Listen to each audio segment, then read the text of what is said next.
일상에서 인생을 캐다 마이너스 최강소 홍반장, 서반장, 진반장입니다. 네, 오늘은 돌아온 진반장과 또 함께합니다. 아주 큰 이슈가 있었죠. 네, 폐잔변응처럼 다리를 절뚝절뚝거리며 동티모르에서 돌아왔습니다. 네, 지금 다리를 다쳐가지고 제가 거의 목발이 되듯이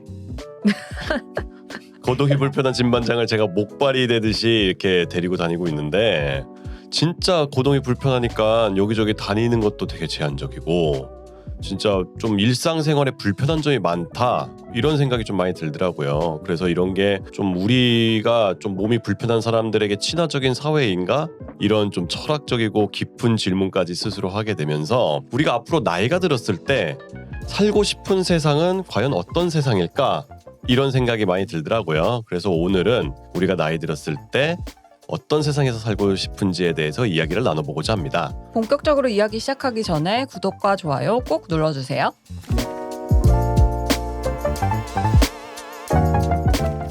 근데 진짜 어떻게 하다가 다친 거야?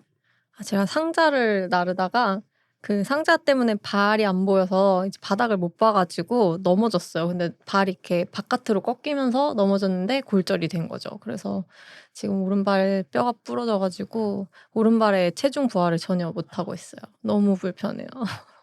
나도 다리가 부러져 본 적이 있어서 그때가 막 많이 떠오르긴 하더라고. 근데 난 되게 어릴 때 다쳐가지고 지금 내가 진반장의 목발이 되듯이 우리 어머니가 내 목발이 돼줬거든. 그때는 특히나 초등학교에 뭐 엘리베이터 같은 게 없잖아. 맞아요. 그리고 내가 6학년 때 다쳐가지고 4층이야 또. 거기를 맨날 업어가지고. 어머나. 학년이면 꽤 클 텐데. 꽤 컸지. 내가 그리고 좀 발육이 남달라가지고 지금 키도 엄청 큰데 그때도 꽤 무거운 상태였을 텐데 우리 엄마가 매일 그 통학을, 그래도 한 2달 동안은 그 깁스도 하고 재활도 해야 되긴 하잖아. 그래서 그 기간 동안 나를 들쳐업고.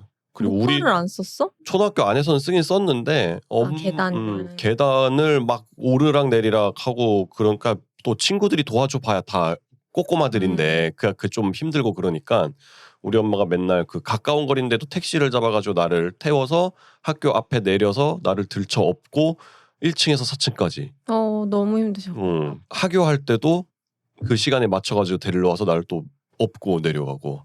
그때 참 엄마의 대단함, 위대함을 느꼈고. 효도해라. 그때 당시에는 별로 못 느꼈는데 지금 생각하니까 그게 너무 대단한 거야. 계단이 진짜 힘든 것 같아요. 그러니까 불편하고, 진짜 그 엘리베이터라도 있었으면 그래도 그렇게까지 힘들진 않았을 텐데 그 당시에는 진짜 엘리베이터 같은 게, 우리 아파트에도 엘리베이터가 없었어. 맞네.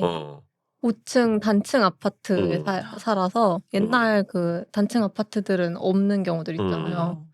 그러니까 엘리베이터도 없고, 그러니까 그때 참 불편했다. 근데 내가 불편한 것보단 엄마가 힘들었다, 이런 생각이 들기도 하고. 그러면 3층 집에서 업고 내려와서 4층 교실에 데려다 그치. 주시고 또 4층을 내려와서 다시 3층 집에 올려다 주시고 그걸 다 하신 거 아니야? 그렇지. 그때는 또 옛날이고 그래가지고 훨씬 더 몸이 불편한 사람들에 대한 대우가 굉장히 박했다, 약간 이런 생각을 좀 지금에 와서 하니까 그런 생각이 들더라고. 맞아요. 동티모르도 아직 엘리베이터 있는 데가, 물론 단층 건물이 많으니까 그렇긴 한데 엘리베이터 있는 데가 진짜 없거든요. 그래서 제가 동티모르에서 2층 집에 살았는데 집에 올라가는 것도 힘들고, 그리고 다리를 다친 뒤에도 뭐 컨퍼런스 워크샵 뭐 이런 게 있어서 계속 호텔에 그 컨퍼런스 룸에 가야 되는데, 그 컨퍼런스 룸들이 2층에 있는데 엄청 그나마 좋은 호텔인데도 엘리베이터가 하나도 없어가지고 거기를 오르락 내리락 하는 게 너무 힘든 거예요. 그래서 진짜 약간 한국의 과거가 지금 약간 동티모르의 현재 이런 상황이라고 생각을 하시면 되는데, 그 계단이 진짜 불편하고 엘리베이터 없는 게 진짜 크리티컬하다라는 거 다시 한번 느꼈고, 애초에 제가 다친 것도 보도가 제대로 설계가 안 돼 있어서 그랬던 거거든요. 그러니까 동티모르 길가에 진짜 뭔가 장애물이 진짜 많아요. 그냥 보도의 한가운데 떡나무가 정말 생뚱맞게 막 있기도 하고, 그 다음에 그 하수구 그런 구멍도 막 열려 있는 곳도 많고, 그 다음에 보도블럭과 그 길의 경계석, 저 거기서 넘어진 건데 경계석이 이렇게 딱 떨어지게 돼 있잖아요. 근데 그거를 이렇게 약간 비스듬하게 생긴 거예요, 끄트머리가. 근데 저는 이제 상자 들고 있으니까 여기가 그냥 이렇게 똑 떨어지겠지 생각하고 발을 디뎠는데 경사가 있다 보니까 발이 슬라이딩 되면서 이렇게 슉 미끄러진 거죠. 그래서 애초에 그런 설계가 진짜 중요하다. 그런 거를 생각했어요. 그러니까 보도를 보면은 우리 바로 앞에 코스트코가 있잖아. 코스트코 쪽으로는 인도가 없고 코스트코 맞은편으로 인도가 있는데 그 인도가 엄청 좁아. 그래서 그쪽으로 사람들이 뭐 짐을 들고 다니기가 어려울 정도로 그 인도가 좁은 데다가 한가운데 그 표지판이 불쑥 나와 있잖아. 그래서 이거를 왜 이렇게 만들었을까라는 생각이 많이 들긴 하더라고. 그래서 사람들도 막 그 장본 그 짐을 들고 그 좁은 보도블럭을 지나다니기도 힘들고 더군다나 가운데 그게 갑자기 표지판이 서 있으니까 차도로 이렇게 내려갔다가 다시 올라갔다가 하시는 분들도 있고 아예 그냥 차도로 걸어 다니시는 분들도 있고 하니까 이거 누가 설계했나라는 생각을 계속하면서 장을 보러 다니긴 하거든. 그런 걸 보면은 참 이게 행정적인 부분 또는 좀 불편한 사람들에 대한 배려를 우리 사회도 과연 하고 있나 이런 생각이 좀 많이 들긴 했어. 서반장도 혹시 좀 크게 다치거나 뭐 불편했었던 적이 있어? 아니면 평소에 불편했던 지점이나? 나는 뭐 다행스럽게도 뭐 깁스 같은 거는 해본 적이 없어가지고 어떤 고통인지 사실 잘 모르겠는데 나는 대신에 좀 관절이 좀 안 좋잖아. 날씨를 타는 관절이지. 약간 쑤시거나 이럴 때가 많아서 계단을 내려가는 게 사실 되게 힘들어. 그러니까 가끔씩, 그러니까 매번 그런 건 아니지만. 근데 보통 막 지하철 같은 데 가면은 에스컬레이터가 올라가는 것만 있고 내려가는 건 계단이 있는 경우가 많잖아, 맞아. 우리나라에. 그러니까 올라가는 게 힘드니까 그렇게 한 것 같긴 한데 다리가 불편한 사람 입장에서는 내려가는 올라가는 건 건 가능한데 내려가는 게 진짜 힘들어. 맞아. 맞아요. 내려갈 때 사실 무릎에 부하가 많이 음. 걸리거든요. 그러니까 어떡하지? 이러면서 심할 때는 좀 거꾸로 내려가거나 약간 이렇게 하는 이렇게 벽 잡고 할머니들 하듯이. 할머니다. 그러니까 그게 조금 배려가 있다면 물론 두 개 다 설치하면 좋겠지만 내려가는 게 있어야 되지 않을까라는 생각이 좀 들기는 해. 그러니까 우리가 다니고 있는 지하철 역사도 뭐 당산역도 그렇고 영등포 구청역도 그렇고 굉장히 낡았다는 생각이 많이 들긴 하거든. 진짜 계단이 너무 많아. 그냥 우리도 맞아. 힘들어. 또 깊은 데는 계단이 진짜 끝도 없이 올라가야 되는 데도 있고. 근데 이쯤 되면 진짜 이쪽으로 가는 뭔가 다른 통로를 만들어줘야 되는 거 아닌가 싶을 정도로. 그러니까 몸이 불편한 사람들은 도대체 이 역을 어떻게 다닐까 싶을 정도로 너무 계단만 있고 더군다나 2호선, 5호선 이렇게 같이 있는 역이면 5호선 승강장까지가 너무 깊어. 그러니까 만약에 환승을 한다라고 하면 계단을 한참 내려가서야 그 다음에 에스컬레이터를 탈 수 있다든지 아니면 뭐 외부로 나가가지고 엘리베이터를 다시 타야 된다든지 이런 것들을 보면서 우리 되게 일반적인 사람들도 이렇게 힘든데 조금 몸이 불편하신 분들은 얼마나 힘들까? 과연 이 역을 이용을 할 수나 있는 것일까? 약간 그런 생각이 좀 들긴 하더라고. 번외 이야기긴 한데 외국인들이 봤을 때도 우리나라 지하철에 계단이 되게 많다고 느낀다고 하더라고. 그래서 마라톤 매니아인 외국인이 글을 써놓은 걸 봤었는데 외국에서 마라톤을 하는 사람들은 한국 사람에서 마라톤 하는 사람들을 존경해야 된다. 한국 사람들은 그 마라톤 40몇 킬로를 뛰고 나서 지하철 계단을 다시 걸어 올라가 내려가야 된다. 그것까지 포함해야 된다라고 해가지고 그 말 보면서 맞다 진짜 많지라는 생각이 와, 들었어. 근데 진짜 다리 풀리겠다. 응. 계단 내려가다 이렇게 넘어지는 거 아니야? 그렇지. 동티모르의 예를 들면서 동티모르도 굉장히 불편하고 그런 사회적인 배려가 굉장히 부족하다라고 느끼긴 했지만 과연 우리나라도 배려가 과연 있는 걸까? 이런 생각이 좀 들기도 해. 우리나라가 훨씬 편하지만 휠체어를 타고 돌아다니거나 그런 게 접근이 용이하진 않은 것 같아. 특히 또 시각장애인 분들을 위한 점자 블럭 같은 것도 가다가 되게 이상하게 끊겨져 있는 것도 있고 중간에 뭐가 막 물체로 가로막혀 맞아. 있는 데도 많이 있고 많이 좋아지곤 있지만 여전히 불편하다 생각되고 그냥 딱 생각나는 예로 제가 귀국을 하자마자 병원에 갔단 말이에요, 한국에서. 근데 그 병원은 심지어 정형외과 전문 병원으로 시작해서 종합병원이 된 큰 병원인데도 바깥에 문은 그 자동문이 아닌 거예요. 맞아. 안에 그러니까 문이 이중으로 돼 있었는데 바깥 문은 이렇게 당겨야 되는 문이고 안에가 자동문이었는데 목발을 2개를 다 싣고 홍반장은 주차를 하러 가서 혼자 문을 열고 들어가야 되는데 이거를 그래서 조금 밀고 고정하고 다시 조금 밀고 고정하고 있는데 그렇게 하는 걸 보고 안에 있던 이제 그 안내에 있던 분이 와서 문을 열어주셨어요. 그래서 감사합니다 하고 이렇게 자동문을 지나서 들어왔는데 그때 이제 마주보고 나가려던 아저씨가 제 눈을 보면서 졸지에 병신이 됐네? 이러고 나가시는 거예요. 아니 그러니까 좀 약간 정신이 이상한 분이실 거야. 누가 그렇게 얘기를 해? 진짜 이상한 나는 분. 진짜 너무 당황해가지고 아 이게 무슨 일이지? 저는 그 단어를 저도 한 10년 전까진 썼었어요. 저 스스로에게. 그러니까 그 단어가 장애인 비하하려는 의도를 가지고 쓴 건 아니고 그냥 병든 신체 약간 이런 의미라고 그러니까 뭔가 합리화 그냥 하면서 자아라는. 그냥 자학을 하는 그런 식으로 썼었는데 그게 이제 장애인 분들에게 비하가 될 수 있고 상처가 될 수 있는 발언이라는 거를 배우고 난 뒤로는 안 쓰고 있는데 진짜 한 10년 만에 생판 모르는 남이 내가 목발 짚고 이렇게 힘들게 낑낑 그 문을 고생해서 들어가는 걸 보고 그런 말을 하는 거예요. 그래서 약간 그런 설계 또 설계인데 그런 걸 보는 사람들의 시각 그 사람을 보면 되게 뭔가 도와줘야겠다, 측은하다 이런 마음이 드는 게 아니라 저 개인 비읍시읒의 문제라고 생각하는 게 문제가 아닐까? 그런 생각이 들었어요. 그래서 이번에 그 같이 병원을 갔는데도 한 두 가지가 딱 느껴지는 거야. 그 병원에 계신 분들이 전반적으로 굉장히 친절하고 그 봐주시는 의사 선생님도 이모님 같은 이런 푸근한 인상에 말투도 굉장히 정감 가는 그런 말투를 쓰셔가지고 이 병원은 되게 포근하다. 근데 또 한편으로는 이 포근하고 친절함과 함께 이 공간도 함께 친절했으면 좋았을 뻔했다라는 생각이 드는 거야. 근데 거기가 진짜 너무 오래된 병원이긴 했거든. 막 대를 이어가지고 하는 병원인데 그 안에를 계속 뭐 리모델링 했긴 했겠지만 굉장히 오래된 어쨌든 건물 구조를 계속 리모델링 하는 거니까 복도도 굉장히 좋고 되게 몸이 불편하신 분들이니까 이것저것 보조기구를 많이 쓰시니까 부피가 굉장히 커지잖아. 그러니까 막 두 사람이 막 지나다니지도 못하고 환자 진료 보려고 그 진료 대기를 이렇게 하는데도 양쪽으로 앉으면은 그 다닐 수 있는 길이 확보가 안 되고 그러니까 이 병원은 굉장히 이게 공간이 되게 비좁고 좀 힘들겠다. 그리고 거기에서 진료 보는데 대기를 하면서 뭐 여러분들을 보긴 했는데 진짜 막 그 노인분들도 3초에 한 발씩 딛고 이런 분들을 또 보게 되면서 이게 공간 디자인이라는 게 이제 불편한 사람들한테는 굉장히 중요한 생존의 문제구나. 이런 생각이 또 같이 들긴 하더라고. 치료하는 병원에서도 그런 디자인이 적용이 안 됐다라는 것도 조금 우리나라가 아직 갈 길이 멀구나라고 하는 것들을 동시에 좀 느끼긴 했었어. 그날. 내가 그 동티모르에 있다가 한국으로 빨리 귀국해야겠다고 생각한 게 먹는 거. 너무 뭐 혼자 챙겨 먹기가 너무 불편한 거예요. 거긴 배달 같은 것도 아직 잘 안 되고 이러니까 집에서 요리를 해야 되는데 이제 목발을 짚고 서 있을 수는 있으니까 내가 아무 생각 없이 끓였어요. 뭐 야매 갈비탕 같은 걸 끓였어. 근데 끓이고 나서 생각해 보니까 이걸 내가 식탁으로 옮겨가야 되는데 이 뜨거운 거를 한 손에 손으로. 들고 한 손으로 목발을 짚고 깽깽이를 뛸 수는 없잖아요. 그러니까 목발을 한쪽만 이용하면 깽깽이를 뛰어야 되는 거고 이게 두 개를 해야 이렇게 걷는 건데 이게 냄비를 들 수가 없는 거예요. 그래서 내가 이걸 식탁에 가져갈 수가 없구나라는 걸 깨닫고 거기 서서 먹었거든요.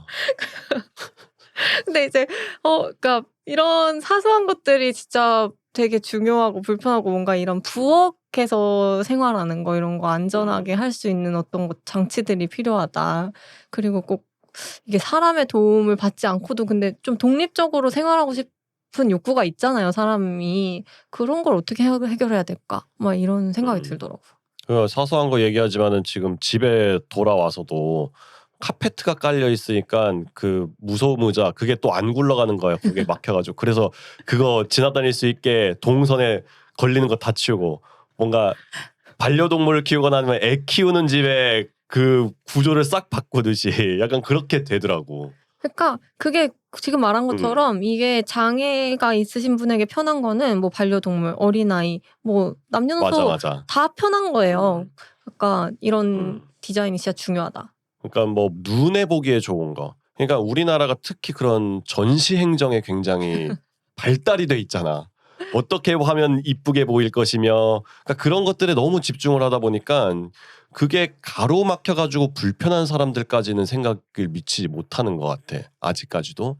그래서 그런 아쉬운 지점을 우리가 조금 이번 기회에 진반장의 고통을 통해서 이게 정말 제가 다리가 처음 부러져 본 건 아니고 20년 전에도 부러졌던 적이 있어서 그때도 많이 느꼈었는데 그때는 이제 중학생이다 보니까 그냥 뭐 별 생각이 그렇게 많이 없었던 것 같아요. 그냥 불편하구나. 이렇게 여기 그냥 교실에서 식당 거리가 이렇게 멀었나 이런 거였는데 지금은 또 이제 40이 가까우고 막 노쇠함에 대해서도 항상 생각하고 이러다 보니까 또 의사가 된 이후라 의학을 배운 이후기도 하고 좀 더 생각이 많아지는 것 같아요. 나 갑자기 최근에 불편한 거 생각났어. 그 버스 정류장에 가면은 뭐 몇 번 버스 몇 분 후 도착 안내하는 그 전광판이 있잖아.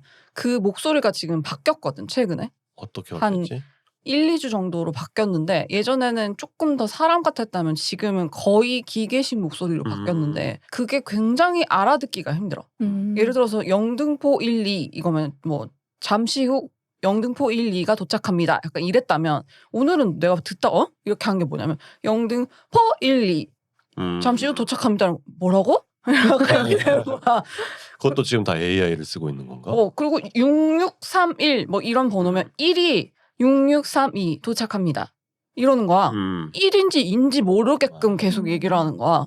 그래서 이게 시각장애인들은 이걸 듣고 타야 되는데 이 왜 이렇게 이상하게 바뀌었을까라는 생각이 들어서 그 되게 안타까웠어. 그러니까 그런 것들 진짜 일상에서 생각하면 그런 요소들 진짜 많은. 그리고 저는 그 지하철 탔을 때 항상 이게 내가 맞게 탔나 이런 거 막 보게 되잖아요. 이게 뭐 오이도행인지 당구갱인지 계속 그리고 막 그러니까 광고를 띄워놓으니까 그 안내판에 그게 너무 그리고 내가 방향을 맞게 탄 건지 헷갈릴 때가 있단 말이에요. 근데 그것 좀 어떻게 했으면 좋겠어요.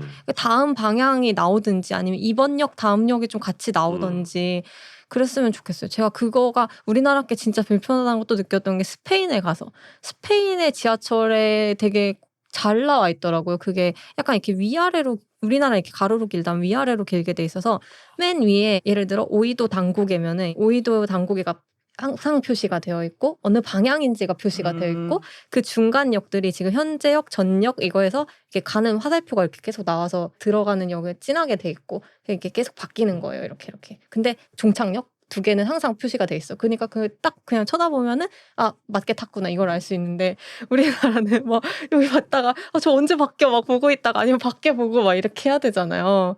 그것 좀 바꿨으면 좋겠어요. 원래는 아날로그 경로로 해가지고 전구로 불을 띄워서 원래 이렇게 됐었잖아요. 차라리 난 그게 보기가 편한 것 같아. 근데 지금은 전부 다 디스플레이로 바뀐 데다가 그러니까 물론 조금 개선은 됐다고는 듣긴 했어. 나도 최근에 보니까 그래도 예전보다는 지금 현재 가고 있는 역을 띄워주는 빈도수가 그래도 전보다는 괜찮네라고 느끼지만 여전히 불편해. 계속 광고를 띄워놓으니까 사람마다 다 보는 타이밍이 다 제각각이잖아. 사실 그런 것도 고려를 해야 되는 것 같거든. 뭐 일정 부분은 경로를 계속 띄워놓고 일정 부분을 뭐 광고를 띄워놓든지. 근데 전면 광고를 띄워놓다가 정보가 나오고 전면 광고를 띄워놓다가 정보가 나오고 이런 식으로 가니까 보는 타이밍에 따라서 도대체 여기가 어디야라고 혼란을 겪게 되는 사람들이 분명히 많다고 보거든. 그러니까 그런 것들에 대한 개선이 왜 그렇게 안 되는지 모르겠어. 그런 걸 보면 조금 약간 화가 나. 또 화가 너무 화나고 계셨다.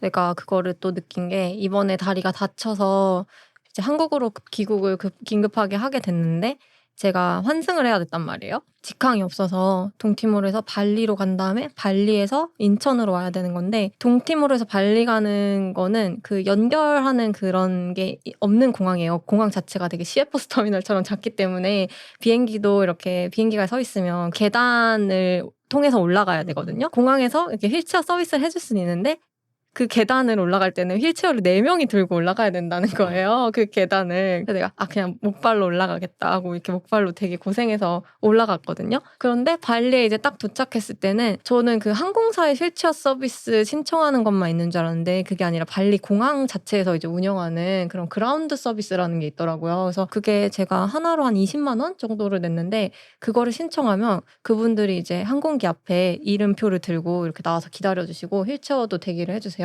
한 4분이 나오셨어. 그래가지고 짐 찾는 것도 다 도와주시고 그다음에 발리에서 트랜짓 시간이 되게 길거든. 거의 12시간을 대기를 해야 되는데 트랜짓 호텔까지 예약을 해주시고 거기 안에 있는 그것까지 포함된 비용이에요. 그 데이 유즈 하는 것까지. 그래서 그 호텔 제 방까지 데려다 주시고 체크인을 다 도와주시고 제가 방에서 이렇게 다리 올리고 쉬고 있으면은 그 비행기 시간 맞춰가지고 다시 데리러 와서 그거를 다 짐 붙이는 것까지 다 도와주시고 그 다음에 그 체크인하는 데서 항공사에서 준비한 휠체어로 다시 연결 거기까지 다 도와주시더라고요. 그래서 엄청 편리한 거예요. 그래서 진짜 심리스하게 딱 연결이 다 되니까 이런 서비스를 누구나 좀 이용할 수 있으면 좋겠다. 그리고 제가 생각하기엔 비용도 되게 합리적이었거든요. 물론 인도네시아는 한국보다는 인건비가 아직 저렴하니까 가능한 부분이었을 수도 있지만 이런 서비스가 존재를 일단 해야 될 거고 첫 번째로 그다음에 그런 서비스를 이용할 수 있는 어떤 경제력도 있어야겠지만 그게 누구나 이용할 수 있는 합리적인 가격에 형성이 되면은 정말 좋겠다. 그런 생각이 들었어요. 그 서비스를 이용하면서 이게 나이가 들수록 어떤 물건 이런 게 나한테 중요한 게 아니라 그런 서비스를 이용할 수 있는 재력 그게 중요하겠다. 그래서 쓸데없는 거 사는데 돈 쓰지 말고 약간 그런 서비스를 이용할 수 있는 돈을 많이 모아놔야겠다라는 생각이 들었어요. 재력이 없어도 쓸 수 있는 사회 보장 시스템이 맞아요. 잘 돼 있으면 가장 좋긴 하지만 여러모로 아직 갈 길이 멀고 과연 우리가 나이 들어서 좀 뭐 거동이 불편해질 때 그런 서비스를 우리나라에서 과연 사용할 수 있을까, 이용할 수 있을까를 생각을 해보면 지금 이 시점에 드는 생각은 조금 회의적이다라는 생각이 좀 들긴 해.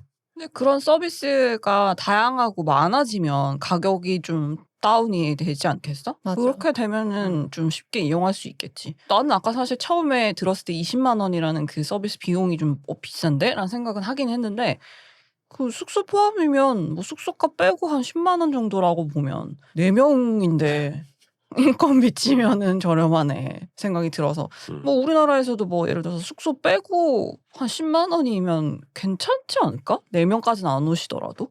우리나라에서는 사실 한 분이 오셨어요. 그냥 돈을 따로 받진 않았고 항공사에서 준비해주는 휠체어 서비스였는데 그래서 휠체어를 이제 비행기 앞에서 대기를 하고 계셨고 그래서 제가 배낭이랑 기내용 수화물도 있었거든요.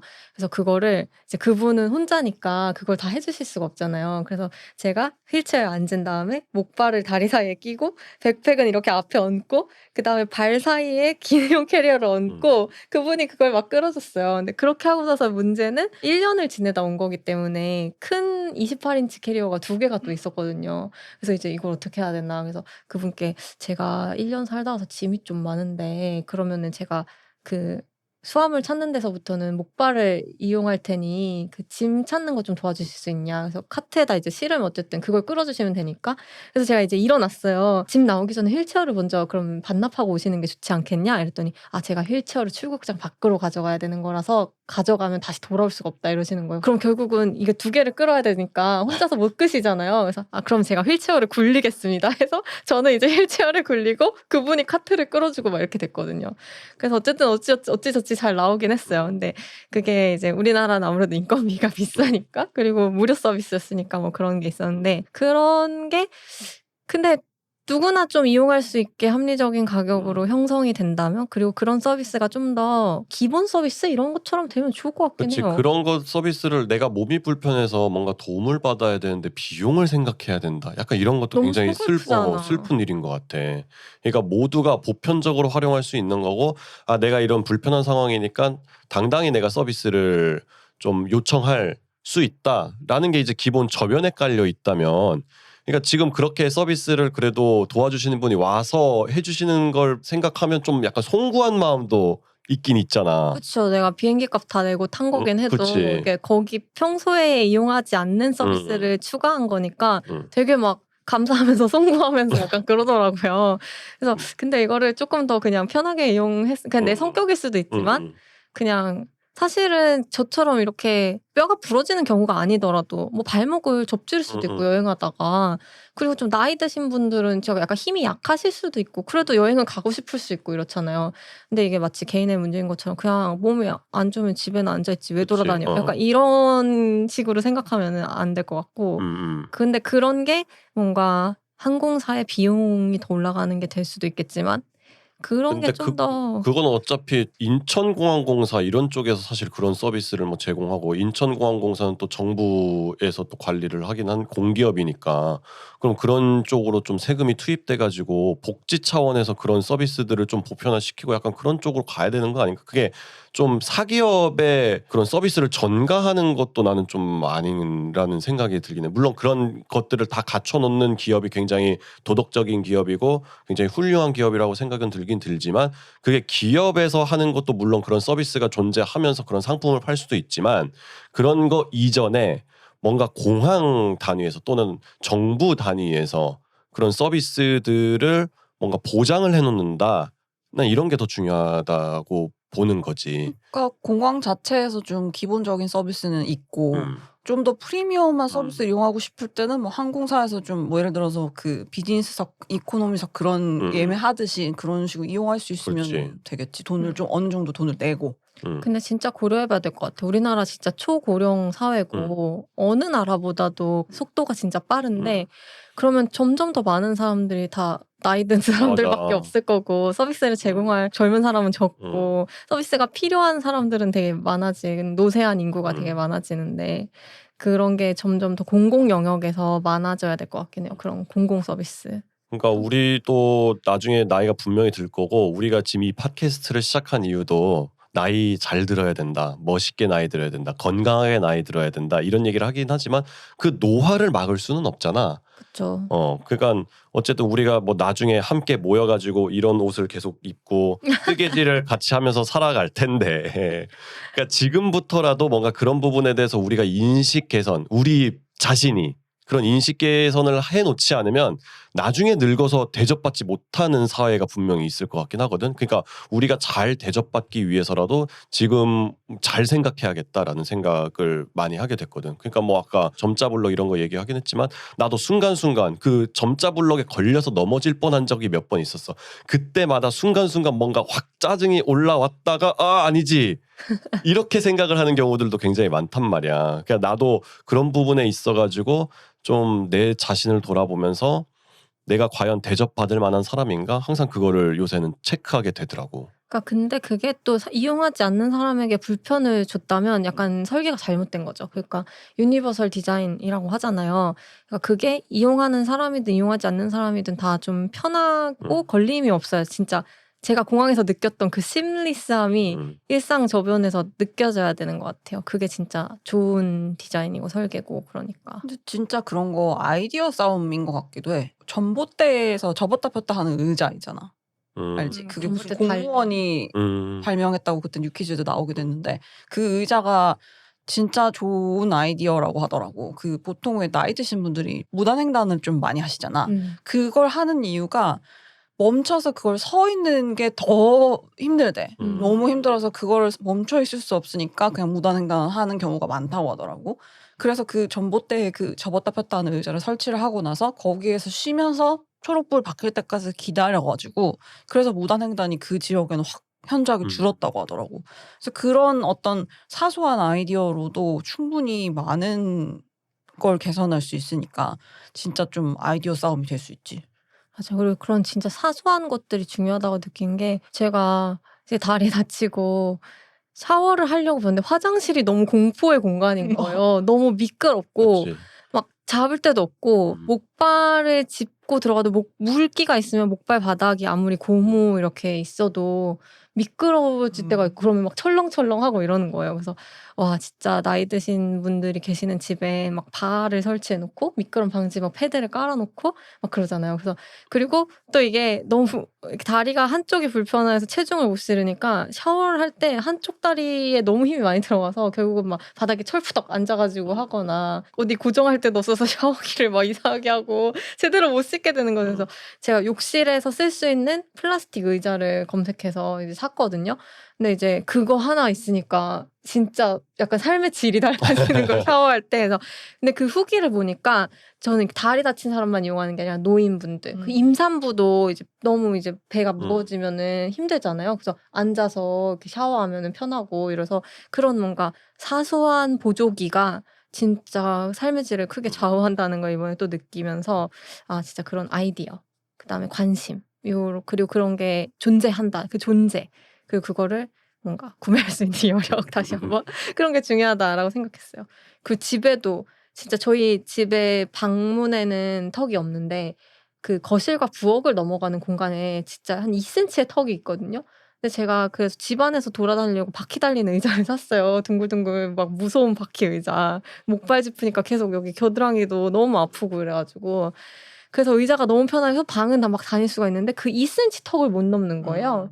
그래서 와 진짜 이 턱이 없는 이런 설계 이게 진짜 사소한 건데 이런 거를 신경 써서 했냐 안 했냐가 이 접근성의 차이를 만드는구나. 이런 거를 진짜 지금 너무 체감하고 있어요. 맞아. 사실 아버지가 정록 색약이셨어가지고 그걸 항상 되게 신경 쓰거든요. PPT나 막 자료를 만들 때 빨강색하고 초록색을 뭐 그래프에 섞어서 쓰면은 구분이 안 되니까 그게 색깔이 구분이 되는 뭔가 파랑과 뭐 빨강으로 하든지 아니면은 뭐 검정과 빨강 이런 식으로 쓰든지 그런 가이드라인이 있거든요. 저시력자들 내지는 색각 이상자들을 위해서도 잘 볼 수 있는 시각 코드 같은 거 정리해 놓은 것도 있고, 그리고 아니면은 뭐 그 그래프에 뭐 선이나 색깔을 표현하는 게 아니라 도형 모양을 넣어가지고 구분할 수 있게 해주는 거, 뭐 PPT를 만들 때 이런 것도 신경 쓰는 편이고, 뭐 글씨체도 이렇게 뭐 약간 난독증 이런 분들이 잘 읽을 수 있는 폰트 이런 거를 쓰려고 노력을 하는데,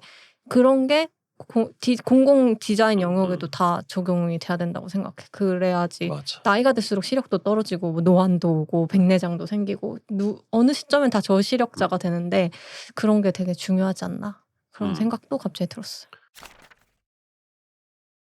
지금까지 사회 공공적인 영역에서의 불편함이나 아니면 개선돼야 될 점 이런 것들을 한번 우리가 잘은 모르지만 직접 느꼈던 경험을 가지고 얘기를 해봤고, 그리고 그 인식도 굉장히 중요하다라고 계속 얘기를 하긴 했었는데, 그러면 과연 우리는 그래도 한 20년, 30년 뒤에는 그래도 체력이 좀 많이 빠지고, 뭐 물론 우리가 운동을 하면서 막 강화를 해놓긴 하겠지만 노화를 막을 수는 없으니까 그때를 대비해가지고 우리는 어떤 것들을 준비를 해야 될까? 그러니까 어쨌든 아까 뭐 계속 돈 벌어야 된다.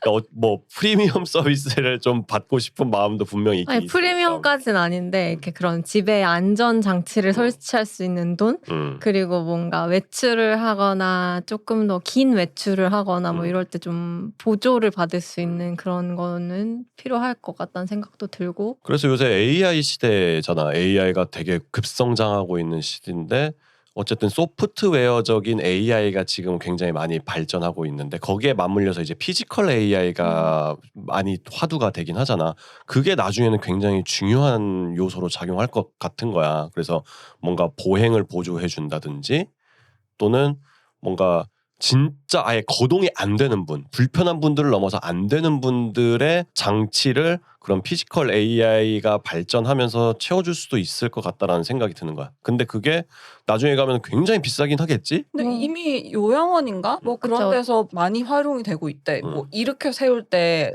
사실 요양사 분들이 대부분 여자분들이잖아. 그래서 너무 힘이 많이 드는데 그분들을 이렇게 세우는 로봇? 네. 그런 게 발명이 돼가지고 많이 활용이 되고 있다고 하더라. 이제 이렇게 뭐 착용하면은 이제 힘을 더 보조를 받아서 이제 뭐 사용자가 착용해서 이렇게 쓰는 것도 있고, 그냥 이렇게 막 기구로 돼가지고 그 환자 뒤집거나 침상 옮기거나 할 때 쓰는 그런 기구들도 일본에서 진짜 많이 쓰고 있고 우리나라도 이제 좀 많이 쓰는 것 같고. 그리고 얼마 전에 그 영상을 하나 봤는데 카이스트 출신 로보틱스 과학자가 자기 아들한테 내 걷는까 그분이 다리가 없으시거든. 그 다리를 잃었어. 근데 아들한테 꼭 내가 걷는 모습을 보여주고 싶다고 해가지고 그걸 열심히 개발한 거야. 그래서 그게 뭔가 피지컬 AI를 되게 도입해가지고 걸으면은 뭐 무게 중심이 계속 달라지잖아. 그 무게 중심을 AI가 계속 분석을 하면서 최적의 압을 유지하면서 걷게끔 만드는 거. 그러니까 물론 그게 조금 훈련이 필요하긴 한 단계긴 해. 그 장치를 쓰려고 하면. 근데 나중에는 그걸 써가지고 이렇게 서툴지만 막 이렇게 걸어다니는 모습을 딱 보면서 그거 되게 굉장히 감동적이긴 하더라고. 그러니까 앞으로 뭐 기술이 더 발전하고 하면은 더 쉽게 쓸 수 있고 더 가볍게 쓸 수 있게끔 되긴 하겠지. 근데 그런 것들을 이용을 할 수 있는 사람과 이용을 하지 못하는 사람이 분명히 나뉘긴 할 것 같아. 뭐 개인적으로 되게 돈을 많이 축적을 해가지고 그런 서비스를 이용을 하기에 굉장히 접근성이 가까운 사람들이 분명히 있긴 있겠지만 그걸 못 쓰는 사람들도 분명히 존재하긴 할 거니까. 그래서 어쨌든 우리나라의 인식이나 아니면은 보편적인 복지의 측면에서 그런 부분을 항상 생각을 해봐야 되지 않나라는. 만약에 휠체어 타고도 밖에 아무런 문제 없이 돌아다닐 수 있으면 굳이 비싼 돈 주고 그거까지는 안 해도 될 수도 있지. 그치. 로봇 장비는 얼마나 비싸는데 진짜 언니가 말한 대로. 그리고 또 제가 공중보건 일을 하다 보니까 어떻게 하면 더 사회를 건강하게 만들 수 있을까, 사람들을 더 건강하게 만들 수 있을까를 생각하는 와중에 제가 이렇게 다쳐보니까 그런 게 더 크게 많이 느껴지는 것 같아요.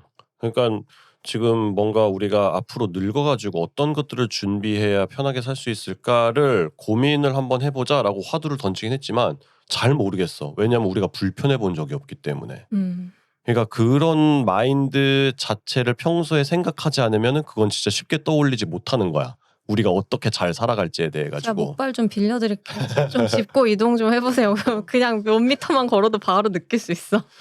그래서 뭔가 평소에도 사회적 약자에 대한 관심을 조금 기울여야지 앞으로 진짜 우리가 어떻게 잘 살아갈지를 고민할 수 있게 되는 것 같아.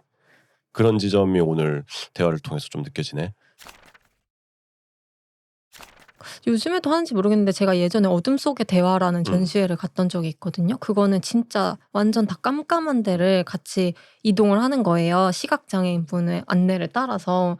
그래서 뭐 그 어두운 공간 안에서 막 점자 보도 블럭도 느껴보고 뭐 다리도 건너가고 뭐 이렇게 뭐 배 같은 거를 타서 이렇게 그 소리도 느껴보고 뭔가 물에 떠가는 그런 것도 느껴보고 그다음에 막 탄산음료를 깜깜한 상태에서 먹고 무슨 탄산음료인지 맞춰보는 이런 거. 근데 깜깜한 상태에서 먹으니까 구분을 못 하겠더라고요. 나는 구분할 수 있을 줄 알았어. 근데 냄새를 맡고 마시고 해도 막 콜라, 환타, 사이다 이런 게 구분이 진짜 잘 안 되는 거예요. 그래서 그런 경험을 해보는 것도 그런 류의 전시를 통해서 간접 경험을 또 해볼 수 있잖아요. 그런 것도 좋을 것 같아요. 그 요즘에 또 특히나 체험형 전시 이런 거 많은데 우리가 얼마 전에 갔다 온 그 슬림 노모 공연을 생각해 보면 1층부터 6층까지 계단을 계속 왔다 갔다 하는 아. 거여가지고 이 거동이 불편하신 분들은 이 공연을 절대 볼 수 없겠다.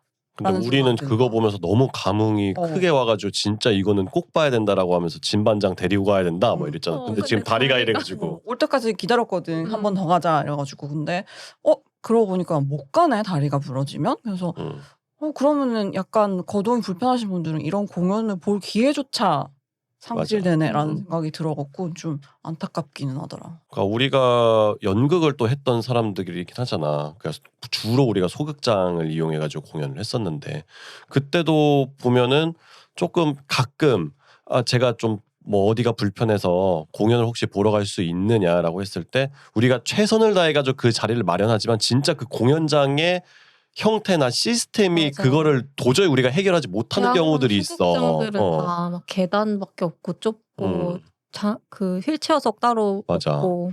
그래서 그걸 우리가 어떻게든 해결하려고 노력하지만 안 되는 부분들은 진짜 그땐 좀 아쉽고 슬프지만 뭐 그런 걸 안내해드리면 그러면은 그 99도 정말 우리 너무 응원하는데 그래서 후원금이라도 내고 싶다 해서 후원금 주시는 분들 그러니까 그걸 받을 때가 너무 죄송한 거야. 공연도 못 그때는 그래서 보여드리고 빨리 커져서 우리가 좋은 극장을 대관할 수 있어서 그런 휠체어석도 마련하고 이런 데 다시 모셔야지 했는데 사실은 소극장 자체도 맞아. 공간이 좋으면 좋은데. 그러니까 개선이 돼야 돼. 앞으로는 뭔가 좀 AI가 발전하면서 사람들이 좀 더 스스로 체험할 수 있는 공연이라든지 예술 컨텐츠들을 찾게 될 거라고들 얘기를 하는데 그렇다고 하면은 그 대학로가 그 기회를 잡을 수 있지 않을까? 뭐 대학로뿐만이 아니라 그런 연극 좀 소규모 공연장에서 하는 소극장 연극들이 기회를 분명히 잡을 수 있을 거라고 하는데 근데 한편으로는 그 인프라가 따라갈 수 있을까? 전반적인 인프라? 그러니까 사람들의 요구는 계속 날로 높아지고 그리고 원하는 바는 계속 뭔가 다양한 콘텐츠를 접하면서 있는데 과연 그 소극장에서 공연하는 물론 예술가들은 굉장히 뛰어난 예술가들이 있지만 그거를 담아내는 그릇이 지금 약간 깨져 있다고 나는 생각이 드는 거야.